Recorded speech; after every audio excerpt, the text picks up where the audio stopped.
Ladies and gentlemen, welcome back to the 12th episode of the From the Booth podcast. Today, I'm joined by another amazing guest, my friend Matt. Matt is another member of Play Action Football, which you can find on TikTok, Instagram, and YouTube. Matt, thank you for coming on the show, my man. Yeah, dude, pumped. Haven't talked football in a little bit, so it'll be fun to kind of do a little bit of previews on these quarterbacks, on the Yeah. Seahawks, Niners, on the draft. Mm-hmm. It's a fun time. We're right in the part of the season where it's kind of dead, but the Yep. combine's about to happen. When the combine happens, we get all the rumors kind of circulating up, and then football season kind of takes off for a few months. We get free agency, we get the draft, we get a little bit of mini camp, and then it's just dead for a couple months, and then Yep. boom, here. It'll Yeah. be quick. It'll be Yeah. quick. So We're approaching kind of the peak, and then we're gonna go into a valley for a little bit. Like we're getting out of the valley, we're coming up to a peak, and then we're gonna valley for a little bit. And then obviously when the football season starts, we're gonna peak up until the Super Bowl. But appreciate you coming on to join. Like you said, we're gonna talk some Seahawks Niners quarterback situation. We're gonna talk some draft. Obviously, you have to. And then we're gonna maybe talk about some T. Higgins and the situation that's going on in Cincinnati. So I think getting right into it, Matt. Can you kind of give me your just brief initial thoughts really quick on this draft? Is it a good draft class? Like what positions you kind of value more than others? Let me just hear your quick thoughts really quick. So I feel like this is a really interesting draft class because I think if you look at it from maybe you look back on like some quarterback classes recently, some wide receiver classes recently, this draft class kind of sucks in comparison. Like Mhm. it's the wide receivers are this is one of the worst wide receiver classes we've seen in quite some time. Yeah. A lot of slot guys, a lot of guys that aren't going to probably play outside. At quarterback, you basically have two guys that are going to get drafted early. And you have two guys that are big question marks, and then you have some mid to late round guys. But it's not top heavy. Mhm. However, it's extremely deep. And the stuff that's going to get brought up a lot with this draft class is there's a lot of good value to be had for positions that casual fans and a lot of people just don't really care about, like interior defensive line, interior offensive line. In the mid rounds in this draft class, it's been preached over and over. If you are taking interior offensive line and interior defensive line, you can bolster those units up immensely. So you guys see the Niners stuff. As a Niners fan who have three third round picks and all the like 10 picks and none of them are in the first two rounds, it's actually a great year to have those mid to late round picks because there's going to be so many really solid players that are starters that are going to be taken either starters right away or starters in a year or two. They're going to be taken in like the third, fifth, fourth, sixth, even seventh round. Like, so I think this is an exciting class. I don't think it's super heavy in terms of star potential, but I think the overall depth, when we look back, we're gonna be like, wow, there was a lot of starters in this class. Maybe not a, Jamar Chase or, a Joe Burrow type draft class or, the one recently where you have Trevor Lawrence and Justin Fields that look insane out of that class. So not like that, but I think this is one where if you're a good team, you can get a lot better by just kind of band-aiding a bunch of positions in this class. So I think it's interesting in that regard. Yeah, I think two things that you mentioned. First of all, you being a Niners fan, I do want to say you're probably one of only two or three Niners fans that I like.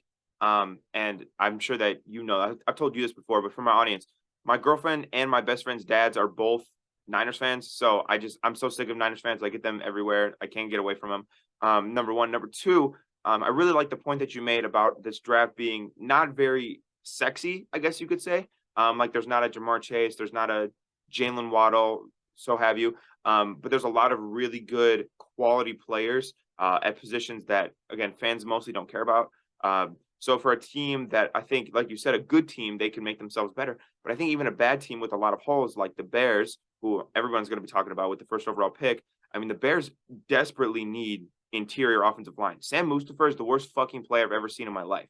Like he is. Have you ever watched Sam Mustipher film, Matt? I haven't like watched like cut ups of him. I've seen him get beat a couple times, but like just in normal If you're games. ever like in a really terrible mood, like really feeling bad about yourself, go throw on some Sam Mustipher film, bro. Like he's the worst player I've ever seen. So the Bears, I mean, they have a lot of holes at defensive line, offensive line. Um, so a team like them, a team like the Texans, even a team like the Lions, who I think still have holes on the team, can really fill them in this draft. So I really like that. But I think I want to kind of talk about. I just said that this draft isn't as sexy, but I now want to talk about the sexiest position, which is quarterback. Um, Give me really quick. We'll dive deeper into it in a second. Give me your top five quarterbacks for this draft because McConnell gave me his. Kind of surprised me with him. If you guys want to watch, check out the episode from 2 episodes ago. McConnell gave me his top five quarterback rankings. kind of surprised me a little bit. I see where he was going, but do you kind of want to give me your top 5 for this draft? Yeah, so I mean, this isn't scheme dependent, so it's hard because like it totally depends on what team is Yeah, playing. You know, that's position, coaching, what yeah, fit. Yeah, but if I did do like a raw five, like just like okay, in a nutshell, I would go Stroud at 1, Bryce at 2, yep, large gap, and then I yep. would go Hendon Hooker, Anthony Richardson, Will Levis. Um, and honestly, Will Levis is borderline. I don't think Will Levis is very good. Not me I either. have Stroud over Bryce, but like I brought up the scheme stuff. If I'm the Texans, I would rather have Bryce Young than CJ Okay, Stroud.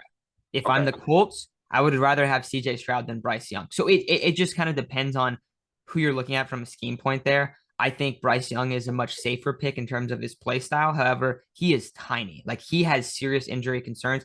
And you start looking around the league at a lot of smaller quarterbacks, they do get hurt a lot. There is a reason for that. However, you don't hit his quarterbacks as much anymore. So it's a little bit questionable of like what his career is going to look like from a health standpoint. But as the player, great player, safest pick in terms of the actual player on the field. And then CJ Stroud, I think what you're potentially getting with CJ Stroud is a guy that has an absolute hose and can hit every single throw on the football field, which you do not see very often. I think there's some things to be desired. He gets the ball out late a lot, but if he develops, he has the potential to be a top 3, top 5 quarterback, which is you don't get that much. Where for Bryce Young, I think he's more of like going to be the tier 2 guy, which is still great. But if you're going to go for the home run, I think you go for CJ Stroud, and that's why I like him there. Hendon Hooker at 3, that's going to be like a huge surprise for people. Obviously, he's not going to get taken over Anthony Richardson, Will Levis, even probably like Jaron Hall or some of these other guys. Like he's probably not going to because he's coming off the ACL. But I think he's a super underappreciated player. He is tough as shit. Like he sits in the pocket and gets absolutely drilled, which that kind of hurt him in the long run. But he also reads the field really well. He understands a lot of their like combination routes they run on the outside, and he has a good arm. He has a really good arm. It doesn't really get talked about him enough, and he's a good quarterback. He really understands the position. He's big. Like a lot of the praise for Will Levis is like, oh, he's so big and fast. It's like, well, Hendon Hooker extends plays at a higher level. He extends plays at a higher level for one, right? And he's like he just sees the field better. So it's really interesting to me when you see that, and it's like, oh, Will Levis is this and this, but Hendon Hooker is the same measurables, and he's just slower, but he extends plays better. I don't know about you, but I'd rather have a quarterback that can extend Mhm. plays and doesn't have as good a straight line speed. So I like Hendon Hooker a lot. I'm that's probably the guy I'm like most high on over the median. Anthony Richardson. Anthony Richardson is really interesting. I actually like Anthony Richardson, so I have him at 4, and I feel like people look at that and they're like, "Oh, this you're sleeping on him." No, I Right. actually like him, but I think we have to be realistic. He is a ton of bust potential. He is Yeah. Oh so yeah. raw. His footwork and mechanics are some of the worst you will see in a first round quarterback. He completed 53% of his passes in college. I mean, Yeah, that's not good. but even when I watch him, like I don't think he's gonna be like that bad in terms of completion percentage at the NFL level because like you can fix so many little things, changing his footwork, changing all the false steps he makes, changing the ways he throws the football, changing where he's pushing the ball. Like there was the sequence I remember when I was watching his tape where he threw 10 or 11 straight incompletions, and I'm watching and I'm like, dude, 5 or 6 of these are good thrown balls. Like this is on the coaching staff. This is on the wide receivers there. Like, Yeah. and it was rough because like you see those numbers like 53%. I didn't feel like he was a 53% complete like thrower. Um, but I don't know. I think it's just like he's a real project. He should Yeah. not start as a rookie. Like, and people are talking about him going top 10. Like that is crazy to me. But if you're talking about him late in round 1, yeah, dude, take a swing because most likely like probably like 80-90% chance he is going to bust. But if he doesn't, Yeah. you will have a superstar. So Yeah. that's why I really like him. And then Will Levis, I told you I don't really like Will Levis. I don't really I like can't Will Levis either. understand. I don't understand the hype behind Will Levis. Here's what I'll say. Um, I think that it was very interesting. You and McConnell both had CJ Stroud as QB1, which I feel like I don't necessarily disagree with, but I feel like that's not a popular opinion um Yeah. in this draft, so to speak. Um, Bryce at 2, I feel like is fairly, it's pretty good right there. And then you have the gap, which I think I really agree with the 2 quarterbacks at the top gap. Hendon Hooker has been getting a lot of he's been very underrated. And I understand the age concerns. I understand, coming off the ACL, But dude, he was rock solid last year at Tennessee. He was going to win the Heisman Trophy probably if he didn't tear his ACL. Um, so I love Hendon Hooker. I think the age is a bit concerning, but again, quarterbacks can play till they're 40 anyway. So if you have a guy who's going to be really solid for 10 years, I feel like that's more than okay. You want to talk about Anthony Richardson, obviously big boomer bust. I totally agree.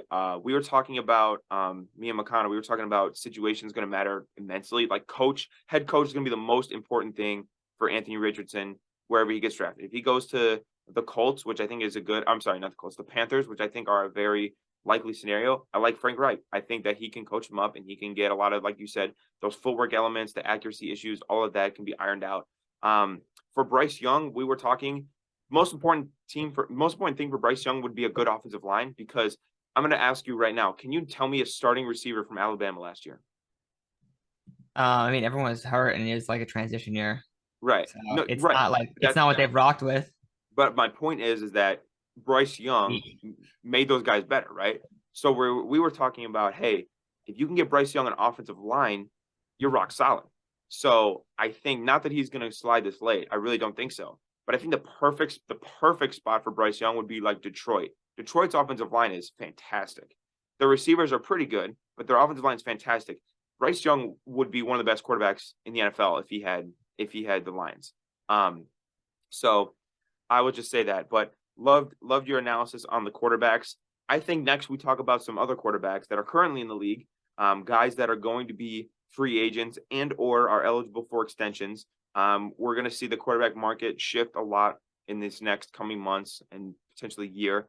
Some of those guys, Lamar Jackson, Daniel Jones, Derek Carr, who are free agents. And then in terms of extensions, Joe Burrow, Justin Herbert, Jalen Hurts. Kind of walk me through, Matt, what you're thinking for those guys in terms of money. Obviously, I think the big domino here is the Lamar Jackson deal, because he's going to want a lot of guaranteed money. So kind of walk me through what you think the quarterback market's going to look like and how those deals kind of play out in your head. I think guys are going to be looking to get like 50 million a year for 5 years, so $250 million contracts probably is typical. What you're going to see, especially for guys like Lamar, Burrow, Daniel Jones potentially is going to make like I think he's going to make like mid-30s. I know that there was like a report like, oh, he's going to get 45. I don't think I would not pay him $45 million. I mean, I don't think he's even going to want like he's not going to ask for $45 million. That's what I thought. But a lot of these contracts like aren't really looking too hot, so you kind of wonder like, think about this. You can sign a guy if you could draft a guy in the late rounds. Like if you can hit on a late round quarterback, obviously that's not easy to do. Right. If you can just get like a competent player, a lot of times it's gonna be like $2 million. And you right now, like for older quarterbacks in the league, Russell Wilson and Matthew Stafford last year made like roughly $50 million a piece. Sucks. I mean, Stafford didn't really play because he was hurt, but that is an issue once you get older, once you get hit a million times playing for the piss poor Lions. Like, it's just interesting to see. So I don't think like these younger guys. I think it's good for the younger guys. I'm really intrigued to see like what like Derek Carr gets, because like depending on what Derek Carr gets, you can kind of look at it and go, that's a good deal, or you can look at it and go, oh, that's not a good deal. Yeah. Like if he goes to the Jets, say he signs for $45 million, or he signs for like 30 million, or like takes a pay cut and signs like 30 or 25, you're feeling way different about it because you can stack that roster up a lot better. So I think we're going to see a lot of guys in terms of like the higher deals get 40 to $50 million from here on out, which also makes Mahomes deal like the dumbest deal ever. Mahomes deal is the best contract in the NFL, 100%. Yeah. It's the best contract. I said at the time too, I was like, when the salary cap rises and 50 million is like, he's going to be like a top 15 paid quarterback. That's just unreal.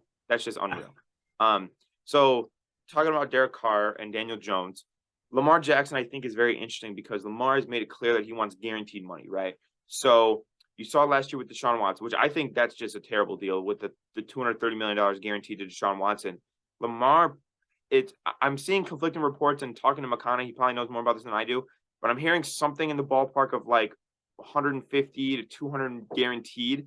So do you think that the Lamar Jackson deal, when it's signed with whatever team he signs it with, will affect the way that guarantees work for quarterbacks, where we want everything fully guaranteed? Or I mean, maybe a little bit. it maybe it's a little bit different for him just because he's at more of a risk because he's a runner.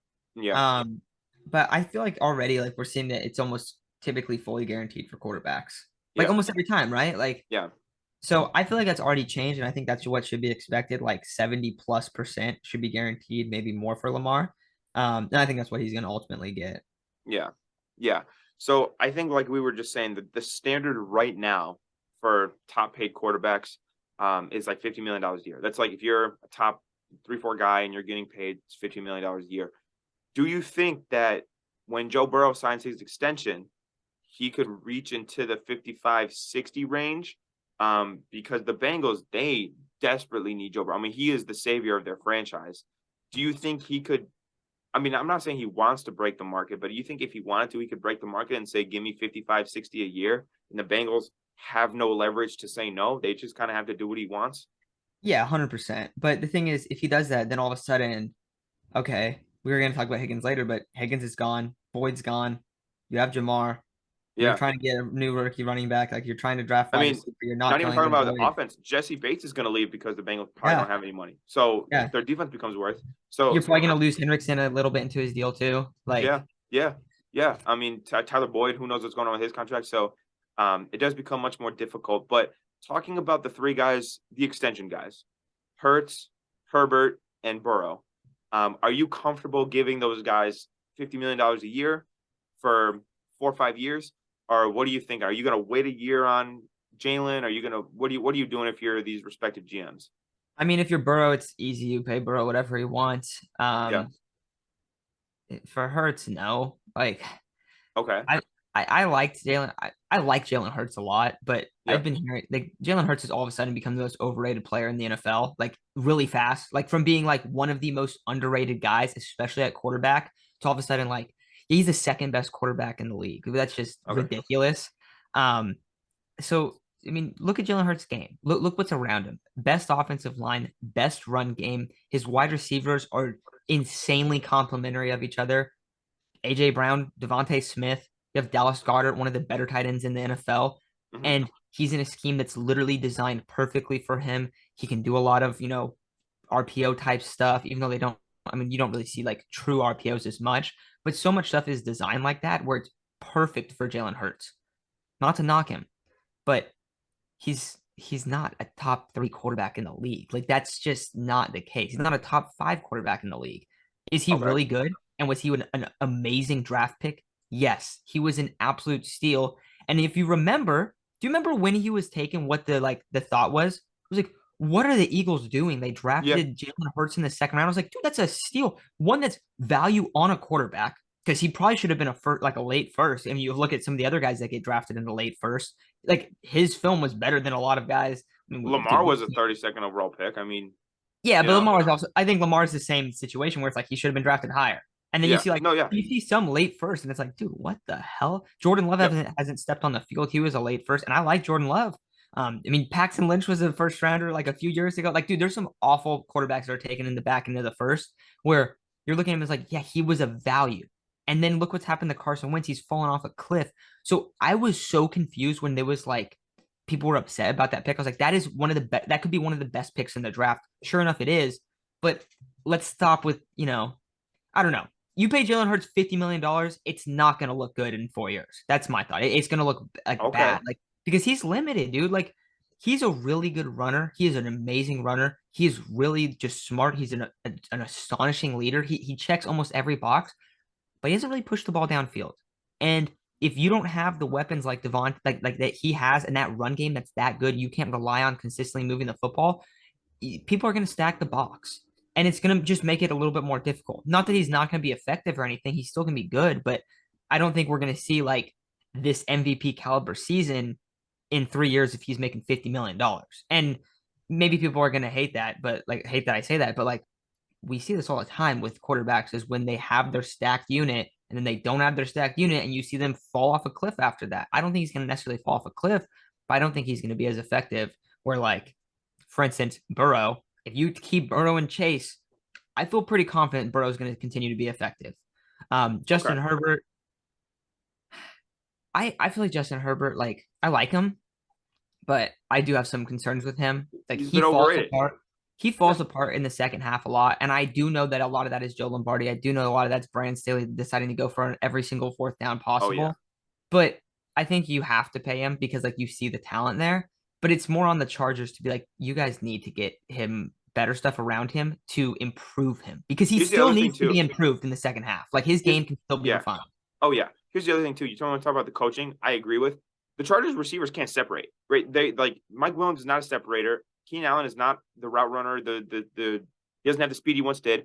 I think the best thing they can do is get a guy like Zay Flowers, get a guy like Jackson Smith and Jigba. One of these I love receivers. Jalen Hyatt. I love Jalen Hyatt there because he's I fast. actually I talked about this in my last mock draft yesterday.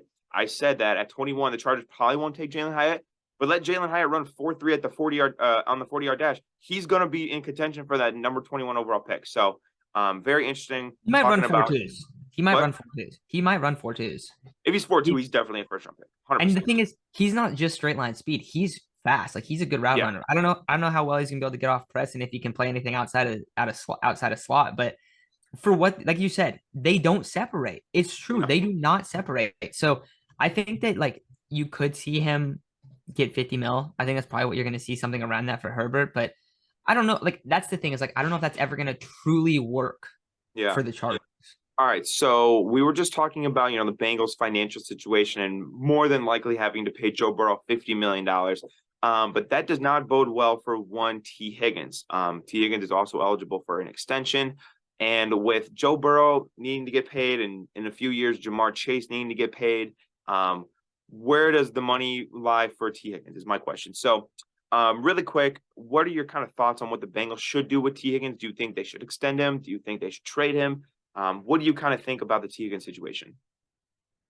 I think it's really interesting with T. Higgins. I don't think you do anything this year. I don't think that makes much sense. Let's see. What's his contract at right now? He's on his last year, and then they cannot franchise tag him, huh? No, they Yeah, can franchise tag him. They don't have an option, though. So they basically can keep him this year, then franchise tag him and trade him after this year. It's what we typically see, right? yeah, I don't think unless they're willing to give up other pieces or lose guys, that it makes the most sense to keep T. Higgins. I know that ideally you want to be able to keep him and Jamar, but Jamar is clearly your wide receiver one there. And if you trade him, you can get a lot of, cheap assets in return in terms of draft capital. You might be able to get a first plus for him, considering all these first round picks that were just traded for wide receivers. And you look back and you go, almost all those worked out for the team that got the receiver.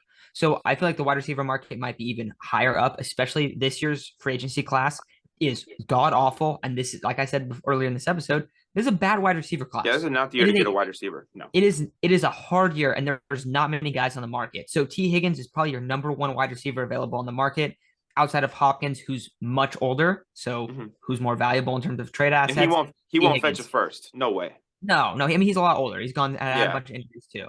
So you look at T. Higgins and you go, okay, he's gonna get probably $100 million contract. He's probably going to get 20 mil AAV a year. Yeah. He's going to get a lot of money. You think 5 year, 100 mil is probably fair?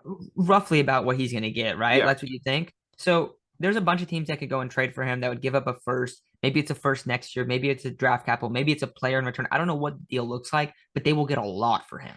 And I think that's what you do if you're them. I think also another thing that they can do that this was in Daniel Jeremiah's mock. You don't do it this year. You do not trade him this year. Maybe you trade him after this year, but I guess the market's up then.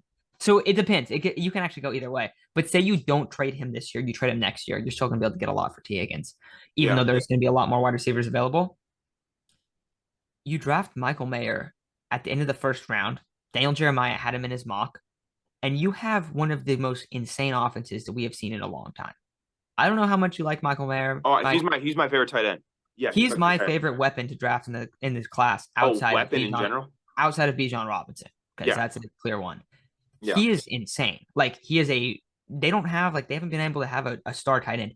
If all of a sudden they have T. Higgins and Jamar Chase on the outside with Michael Mayer in the middle of the field, maybe you don't keep Tyler Boyd. I don't know what you're able to do. Maybe you bring Tyler Boyd back on a 1 year deal and you let that crew rock for 1 year. You have the most stacked offense in the league. Easily. Oh, yeah. So I think you kind of go hard this next year with it. We always talk about stacking the rookie contract. Do it next year. Do it 1 year. Draft him. I don't know if he's going to be available, but that's who Daniel Jeremiah had them taking. I was like, that would be incredible. Because then if you do lose T. Higgins, if you do trade him, you got another guy, and maybe he's not a wide receiver. Look at the next year's draft class. Look at next year's free agency class. You can still replace T. Higgins a lot better, and then you also add a star weapon, and I think he's going to be a star weapon. So I think the I other like that. interesting thing, yeah, I think the other interesting thing is we talk about obviously Burrow and Jamar Chase. There's no guarantee that the Bengals are even going to pay Jamar Chase because if you think about the Bengals as a franchise, they're pretty cheap, right? And they don't pay outside You're of paying quarterback. Jamar Chase. You're paying Jamar Chase. All right. Listen, logically, you're paying Jamar Chase, right? But think about the Bengals; they don't really pay guys outside of quarterbacks. The only guy that I think that I can remember in my lifetime that has gotten big money from the Bengals, not a quarterback, is probably AJ Green, which again, that's probably wide receiver, so you definitely pay Lamar Chase. But if they're breaking the rule, quote unquote, for Jamar Chase, then are they going to break it for T. Higgins? I don't know. I don't think that they're going to spend big money because you got to think when owners, when they give all that guaranteed money, that's got to be like liquid cash from the owners. I don't know. I don't think that they have that kind of dough to just throw around on guarantees for T. Higgins. So I have no idea if the Bengals even want to extend T. Higgins. I do think though, if you're planning on, if you know, as the Bengals organization, hey, we're not giving T. Higgins this $100 million, 120, whatever he wants. Trade him now because his value is going to be highest now. I think that if you play next year, if you don't trade him and you play him next year, God forbid he gets hurt, he has a down year production wise, whatever. He'll automatically be a year older, right? His value will go down. His value will depreciate a little bit. So if you kind of know now, you gotta understand before the draft. Hey, are we gonna give him what he wants? Okay. The answer is no. Let's trade him. Let's get a first. Let's go move up into the top 20 and get a guy. Because then if you get a top 20 pick, like let's say the Chargers, I'm just throwing them out. Let's say the Chargers trade for T. Higgins, right? You have pick 21. You could take a receiver at 21. You could take a whoever. Here you I go. think Here you go. You ready? Here's how you win the draft if you're the Bengals. You trade up into that, that Chargers or that range, and then somehow Bijan Robinson and Michael Mayer slide, and you say, "Fuck it." You get both of them, and you win. You get more weapons out of it. Oh my God, you dude! get Oh my two better God, players. dude! Can I tell you what? Can I tell you what? Something funny.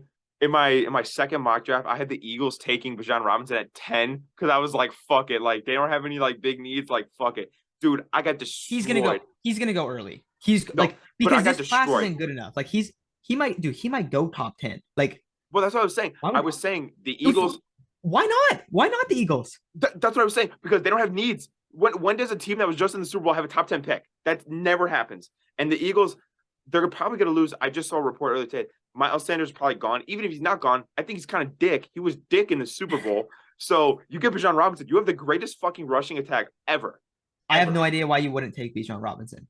No, dude, Eagles fans hated it. They were like, no, we don't need a running back. Da, da, da. I'm like, yes, the fuck you do. I don't think people understand how ridiculous. I just talked about how like, oh, I don't know if you want to pay Jalen Hurts. Bro, if you get Bijan in the backfield, yeah, you want Jalen Hurts. Forget about the money thing. Like because that backfield dynamic would be insane. That'd be one of the best. That'd be one of the best. Can you imagine if Lamar and Derrick Henry? Can you imagine if Lamar and Derrick Henry were on the same team? That would be the most fucking wild thing ever. You can't even stop Jalen Hurts running. You think you're gonna stop Jalen and Bijan Robinson? Just zone read. RPO. You got Devontae on that slant. RPO. They will run that. You have the best RPO receiver in AJ Brown. The best one. The best guy at running like deeper slants into the middle of the field. Because he takes and then after the catch, he's a fucking demon. You can't tackle him. No, so, I love that. That's the fact that Eagle fans are upset about drafting Bijan Robinson at 10. Dude, take Bijan. You don't understand. Like, we see in this league, like, if you have weapons, you are going to be really crazy. The reason that they didn't like it, they're like, you don't take a running back first round. I'm like, yeah, you don't take a running back first round when you have needs. The Eagles don't have fucking needs. They're stacked everywhere except for running back. And also with that, you don't take the running back first round. Why? It usually works in their rookie deal. You don't pay a running back. That's what you don't do. You don't pay. You don't break off a running back. These ridiculous. You think the Cowboys regret taking Zeke Elliott for those first 4 or 5 years of his career? No. They regret paying him. They regret paying. Exactly. You think the Giants regret? Well, Saquon got hurt, but you think when Saquon was healthy, you think they regret taking Saquon? Fuck no. You think the Jaguars are regretting taking Travis Etienne right now? No. Even though he missed his first year. Look into that. If you keep Miles Sanders, you're probably going to be paying Miles Sanders more than you'd pay Bijan Robinson. Exactly. You're saving money on a much more dynamic running back. And I like Miles Sanders too. Just so you know, I do like Miles Sanders. So I even like him. No, I know, Yeah. I get that, but even I then, traded like for it's him in still like fantasy it's and I still went, worth it. I traded for him in fantasy. I went, I'm gonna trade him back. I gotta ship him back out. But again, talking about T. Higgins, the Bengals, if you're the Bengals GM right now, if you're the Bengals GM right now, what are you doing? Are you saying, hey, let's get a first, let's get a top 20 some pick? Because that's what he would fetch. I mean, he's gonna fetch a first round pick. And you want to think about the teams that need receivers. The Chiefs need receivers. You're not giving them the fucking Chiefs. Absolutely not. Because that's your biggest. If you want to compete in the AFC, you're not going to make your biggest competitor stronger. You're not giving them to the Chiefs. I suppose the Bills could use a second wide receiver, but they already have so much assets into receiver. They're not going to make a deal. And you're just not going to do that with the Bill. You're not going to do it with like one of these powerhouse Honestly, AFC a teams. team that wouldn't surprise me, the Cowboys. The Cowboys Yeah. need a wide receiver too, and Jerry Jones, he likes pulling the trigger on these deals. The Cowboys are sitting at 24, 25 ish. I mean, I could see a 25th, 25 pick and like a fifth maybe for T. Higgins. I think that makes sense. But I think so. So what are you doing? Are you trading T. Higgins? Are you extending him? What are you doing? I'm waiting until You next year, waiting? and then I'm probably going to trade him. Probably going to franchise and trade him because Okay. I don't think you Franchise and trade waste him. the window next Yeah, year. you have That's one. So why. you're basically saying I have one more year to win a Super Bowl with all my guys, and then I Yeah. start making decisions. Okay. Well, then you have to start. Then you have to. T. Higgins is probably the odd man out. Like Yeah. Yeah. that's Because what he's I'm wide doing. receiver too at that point. All right. Even though unless I would say, unless you get like a stupid deal where it's like a heavy overpay to go get him because the market's kind of dead. But if not, like if it's just like pretty fair value to what you think you're going to get next year, then there's no reason to trade him this year. Yeah. I It would has love to to be like an see. outrageous deal. Like the only way I think that we see T. Higgins traded this year is if it's like they got what for T. Higgins? That's the Yeah. only way. Yeah. Okay. Um, good talk on T. Higgins. Now I think we transition into talking about your beloved San Francisco 49ers and their quarterback situation. So I think contrary to what it was last year, I think Jimmy Garoppolo is actually the fuck out of there finally. Um, and I think that it's down to Brock Purdy and Trey Lance. I know there were rumblings of Tom Brady, but he's going to be gone permanently. The Darth Vader has been killed. The Empire, the rebels have won the war. But so Tom Brady's gone. Now it's pretty much down to Lance and Purdy because you guys don't have the draft position to take a quarterback unless for some miracle Hendon Hooker falls all the way to the third round, which I doubt. But it's between those two guys. So in your opinion, as a 49ers fan, I do see you as an expert in this scenario. Give me your kind of rundown on Brock versus Purdy. I'm sorry, Purdy versus Lance. And did I say Brock versus Purdy earlier too? Damn it, dude. I'm a professional. I got to be better at this shit. Lance versus Purdy, and kind of how you see that battle unfolding. So the big thing is when is Brock going to be ready? Yeah. Probably not going to be ready until right before training camp. So Trey, like we look at the play last year. Brock Purdy has the edge. We look at who's going to be ready, and in training camp, Trey has the clear edge. So Yeah. Trey is the projected starter going into the year. Like he is. I also expect the 49ers to have three quarterbacks on this roster. Like I expect them to rock in with Trey Lance and Brock Purdy, and I don't think they feel confident enough in either one of those guys where they're not going to go and add someone, whether that's a veteran quarterback. Carson Wentz just got cut. They were like, could they bring him on super cheap? I don't want I Carson was gonna say Wentz maybe at like a all. Carson Wentz, a Sam Darnold type of guy. Yeah, you could do something like that where you have like an NFL quarterback in your roster, but like, is there really that much upside of bringing in a Carson Wentz or a Sam Darnold? No, like I wouldn't. I'd rather them not do that. What I would like to see them do is going with the assumption that Trey Lance is going to be our starter and draft Hendon Hooker or Jake Haener. Oh, Why not? Why not? Because you said you don't think Hendon Hooker is going to be available in the third. I think he might be available day 3. So okay. I don't think that it's going to take a lot of capital to go get him. And I think that he was like a guy that when Kyle turns on the tape, you know who he's going to really like in this class? He's going to really like Jake Haener. Mm-hmm. Have you watched too much Jake Haener? I've seen a little bit. I know you really like him. I've seen your videos on him. You talk about him a lot. Yeah, I mean, I like him like as like a 6th-rounder. Like he's Yeah. super undersized. He has like doesn't have a lot of arm strength, but he's pretty good. And That's what he's Brock Purdy like is. I mean, Brock Purdy's undersized, doesn't have exactly. a cannon. And he's Yeah. really smart. His progressions are really quick. Now keep in mind he's playing at Fresno State. He's playing in the Mountain West, so it's not like he's Right. playing high-end competition.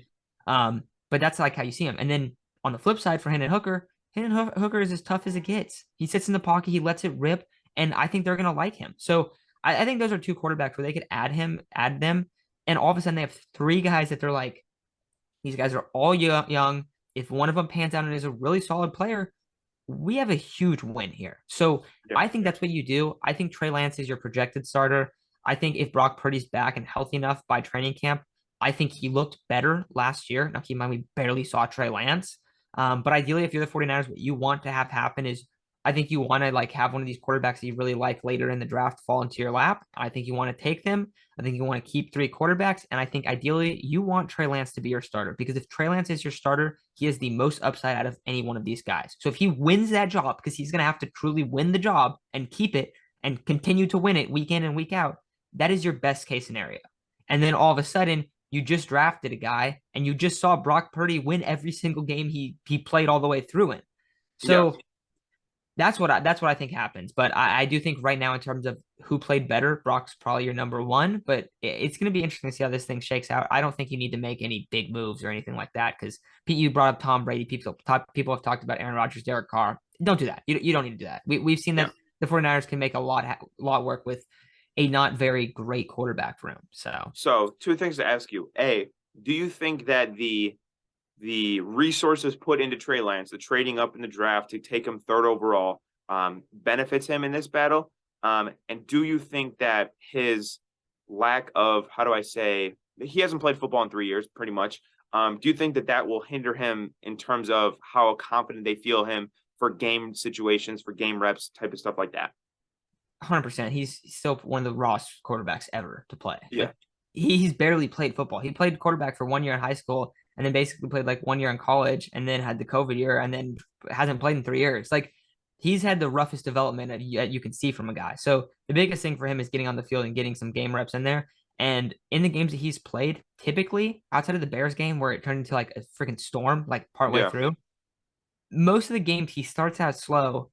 And as it kind of like the game kind of feels itself out, he improves a lot in the second half. That's what we've seen, which is good. That's a good sign to see that. But he has to, it's really about all the little things. If you just watch up a cut up of like Trey Lance's like best throws in each week, you'd be like, damn, he was balling out in this game. And then like you look at him like, maybe not that much, but his high level throws are there. He's still making those plays.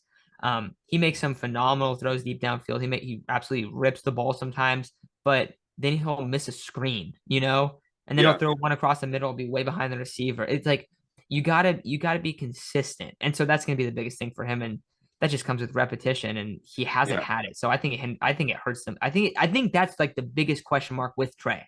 I really do. Yeah. So assuming both of them are healthy going into the season, you're John Lynch, you're Kyle Shanahan. Who's your week one starter? It's probably going to be Trey because you got to give him a shot. And I don't think Purdy's going to be ready. And if he is ready, he's going to be like barely ready. So I think you're going to probably rock with Trey for the first few weeks. And if it works good, you do it. If it works good, so if Trey's rolling, if he's balling and the Niners are winning, you stick with Trey. But if he's kind of struggling, maybe you bring back in Purdy when he's maybe not even if he's struggling. I mean, what do you think? Like if Purdy's outperforming him consistently in practice, then you have to start Purdy. He's playing better. I think that's really what it comes down to, but I don't think he's going to be ready. That's the thing. You'll know this better than I do, but to me, it even seems like the guys like Purdy more. Like Kittle, the way he talks about Purdy, to me, just seems like Purdy's the guy. He's the leader of the men. He is the quarterback, and Trey Lance is just the guy that they drafted, really high. So, interesting to see. Transitioning that point directly into the rivalry, the Seahawks versus 49ers rivalry, and I know the Seahawks scare you shitless, and I can't say that I blame you for that. But with the Seahawks, obviously, you guys beat us 3 times last year. We're not going to talk about that, including the playoffs. We're not going to talk about that as much. But the Seahawks draft, I don't think anybody expected the Seahawks to be good last year, myself included. I thought they were going to be dick. They were actually really good. I won't say really good. They were good. Made the playoffs. Had a phenomenal draft class. And I think we see this every so often with the Seahawks and John Schneider, where they absolutely just go ass wild in the draft and they get like the best players they possibly could. Kenneth Walker, Charles Cross, Kobe Bryant, Tariq Woolen. I mean, they had 2 Rookie of the Year finalists. So to see Seattle obviously down in the depths after trading Russell Wilson, then to climb all the way back up and be better than they were with Russell Wilson the last couple of years, how does that make you feel? How scared are you? And what kind of boogeyman scares you about Pete Carroll? I mean, I'm not really too scared about the Seahawks because, I'm like talking you shit to said, a team that just went to the NFC Championship game and like we didn't win a playoff game. So, yeah, keep that in mind. But and won 3 of the 3 yeah, you matchups. went 0-3 against them. Yeah, but It's happened like a handful of times in NFL history. No, I mean, the things that would make me a lot more concerned is like I feel like the Seahawks lack like they need a couple more stars. They're yeah, really good at churning out like middle tiered players, and that's Pete Carroll. Like that's why they're consistently in it. And the yeah. NFC sucks. Like the NFC is horrible The right now. NFC So does suck. Yeah. they should probably make the playoffs again.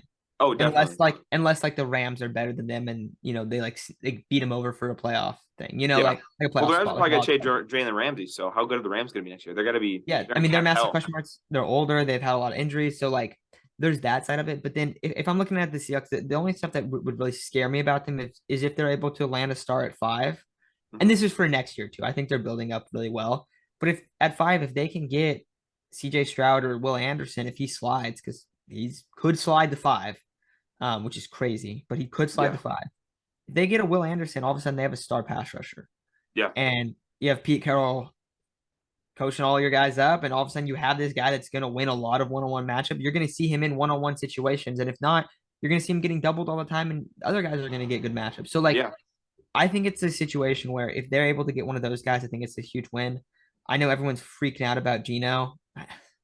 He's I gonna don't want. resign. Yeah, I mean, I wouldn't. I don't know. I don't Who really. who I has don't the think cap Geno's that. space? I don't think Yeah. Geno's that good. That's what I'm saying. I don't. Geno doesn't scare me. Like he had a good year. He's also throwing the ball to DK and Tyler Lockett, and his offense was great. He had a stud rookie running back. Like I think he did good, Yeah. but he doesn't scare me. I don't think you're gonna be able to So have a deep what I'm plan. hearing is that you're writing him off and he's gonna not write back to you, is what I'm hearing. Yeah, I mean, what he had 1 year, and what like how? Let's see, Geno. I know he had great numbers. I know he had fantastic numbers last year. But I don't know. Like if I'm as a Niner fan, I want you guys to re-sign Geno Smith. Let me put it that way. I'm rooting for you to re-sign Geno Smith That because that that soundbite right there is going on a clip of a Geno Smith like preseason highlight tape, like a preseason hype video or whatever. I want you guys to re-sign Geno Smith, and then it's just Superhero by Metro Boomin like playing right there.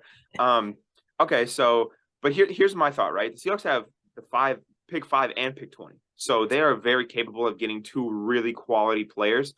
I am praying to God Almighty that Will Anderson falls to 5. I will cry legitimate tears, Matt, because I think that Will Anderson should go number 1 overall. I really do think Will Anderson should go number 1 overall. Obviously I'm biased because I'm a fan of Alabama.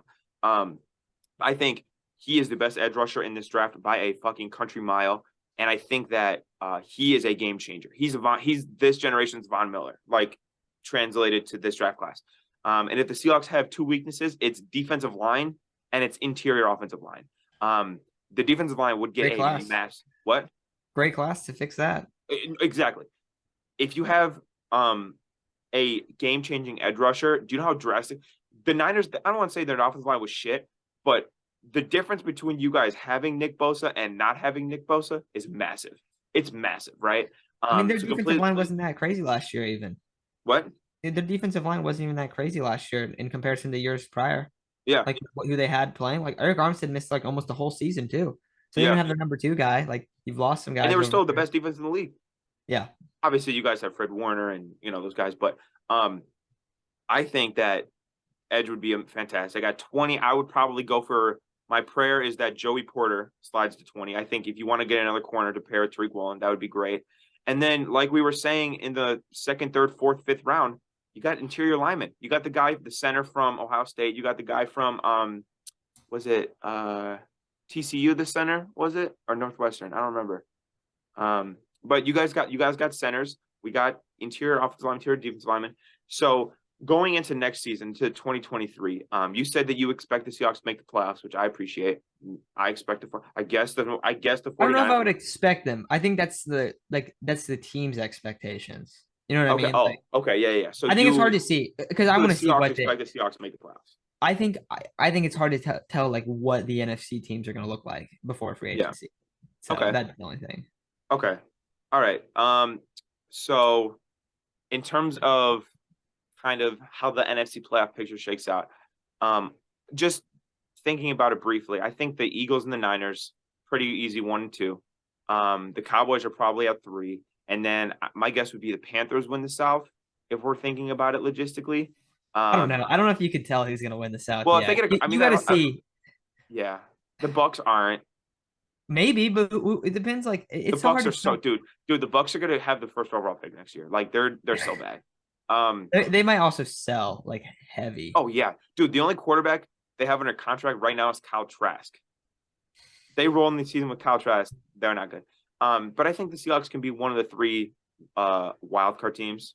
I mean, I won't see that being as unlikely. And then, seeing us in the playoffs has been not a good recipe for you guys up until recent years. But, that's whatever. But so very excited. I'm actually very excited to play the 49ers again next year. I think having such a good team in your division like the 49ers is a great test of where your team's at, because I remember earlier in this year, it was like the middle of the season, the Seahawks were on a little bit of a win streak, and I was like, oh fuck yeah, like the Seahawks, like they're cooking, like they're a top team in the NFC. And then we played the Niners and we got humbled. So I think playing a great team like the 49ers or playing any great team in your division is a great litmus test to see how good you are. Like if you're actually that guy, like the Raiders played the Chiefs earlier in the year. The Chiefs beat them. So it's like, okay, Raiders aren't there yet. You can have other teams like the Chargers and the Chiefs play. The Chargers were pretty close. So maybe the Chargers were pretty close to being a good team.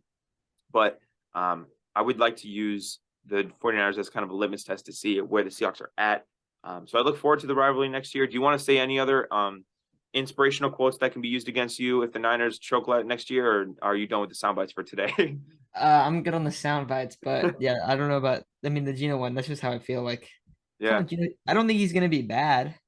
Yeah. I just don't think he's gonna ever take anyone far. That's Okay. like I think if you guys got Stroud, I'd be scared about what the future looks like. That's what I Well, think. here's the other thing. Geno played good in the playoff game. Like he played pretty good. I'm not gonna say he played great. He played a good first half, and then Yeah. he fumbled, and then whatever. Anyways, okay. So off of the topic of the Seahawks and 49ers, we have talked about a lot today. I think we have just a few more things to kind of cover. We have the combine. We have the Bills losing defensive coordinator Leslie Frazier for the year. He's just going to take the year off. I just saw that when I woke up this morning. So he just wants a vacation, I guess. So kind of ending us off here, Matt, last couple of minutes. What do you have anything else to say? Any closing points you want to make? Any shout outs you want to give? The floor is yours, and then we'll kind of wrap this thing up. Yeah, I think the only things I'll add is Leslie Frazier. That's a big loss. I mean, he's a Mhm. good DC, and now you've seen them lose coordinators back to back years, so that is rough for Sean McDermott.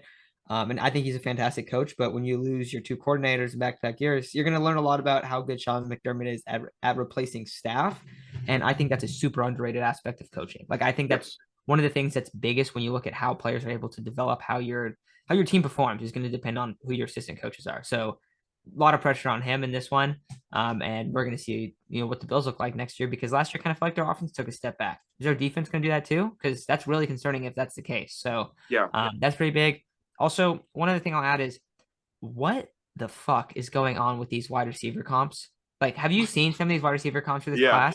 I saw I I saw don't. Quentin Johnson be compared to Randy Moss, and I threw my phone across the room. Quentin Johnson has been high point to football. So how the fuck is he Randy Moss? I saw No. him compared to, I think it was Julio Jones. They're nothing alike. They're not anything alike. Julio Jones So is faster, stronger, taller, can catch better, has better catch radius, like whatever. I saw Jalen Hyatt compared to Devontae Smith. Jalen Hyatt's game is nothing like Devontae Smith's. Jalen Hyatt is a deep threat, speed wide receiver. Devontae Smith is like a middle kind of route runner. Like he's a He's a pure route route tech. runner. Yeah. Like it just because they're skinny, that's what we're comparing this to. Yeah. And just because Quinn Johnson is kind of big, like no, Quinn Johnson A is better comparison for Jalen Hyatt on the Eagles is Quez Watkins. That's a better comparison on the Eagles for Jalen Hyatt. for his style game. Yeah, I mean Yeah. he's more of a deep threat guy. Yeah, I don't know why you like compare guys to people that are not similar to, at all. I've heard someone said Mike Williams to Quentin Johnson. Mike Williams might be the most opposite player you could ever compare Quentin Johnson to. Quentin Johnson's contested catch rate is like 48. He's Like horrible that's not at good. contested catches. That's He's not awful. good. He's good at being elusive in the open field.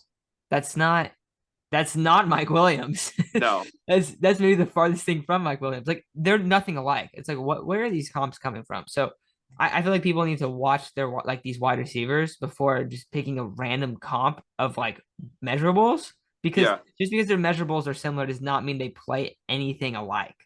Yeah. That's my final remarks. I've just been seeing that. It's been driving me crazy. Yeah. Good. All right. But thank you for coming on the pod. Really appreciate it, guys. Don't forget to subscribe if you enjoyed the episode. We're going to have more guests coming on. This is the second guest of the week. Expect more to come. But Matt, thank you for coming on, man. Make sure to check out Play Action Football on TikTok, Instagram, and YouTube. Have a great rest of your day, everybody. And you have a great rest of your day too, Matt, as well.